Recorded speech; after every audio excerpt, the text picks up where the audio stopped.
अगर विपक्ष के पास चुनाव आयोग पे जो आरोप लगाए हैं, अगर उसको कुछ कहने के लिए था, तो कल जब चुनाव आयोग उनको बुला रहा था, उनके सांसदों को बुला रहा था, 30 सांसद को आमंत्रित करके उनको उनके साथ बैठक करने के लिए तैयार था, लेकिन कहने के लिए कुछ है नहीं, झूठ बोल रहे हैं। विपक्ष हो, राहुल गांधी हो, हिट एंड रन कर रहे हैं, झूठ बोलते हैं और भाग लेते हैं। जब इलेक्शन कमीशन उनसे सबूत मांग रही है तो सबूत देने के बजाय सड़क पे बैठ जा रहे हैं।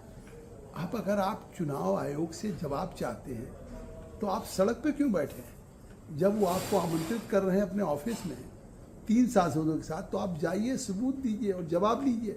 इससे साफ है कि जब वो अपनी हार पराजय का ठीकरा चुनाव आयोग पे फोड़ना चाहते हैं। आखिर तेलंगाना में, हिमाचल में, कर्नाटका में अगर कांग्रेस की सरकार है तो इसी चुनाव आयोग ने चुनाव कराया।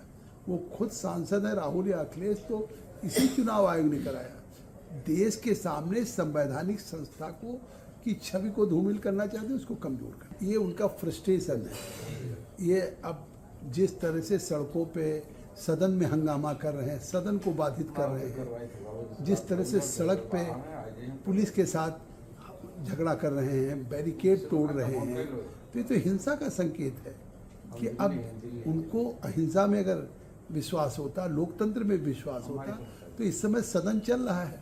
तो सदन इस समय चर्चा के लिए है, सड़क पे धरने के लिए नहीं है।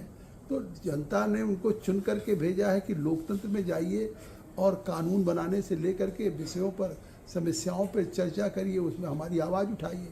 तो सदन को बाधित कर देते हैं, सदन की कार्रवाई रोक देते हैं, और फिर जब सदन चलता है तो सदन में बोलने के बजाय सड़क। So watching the video, if you like it, please press the like button, share your views in the comment section, and please subscribe to India News TV for more such updates.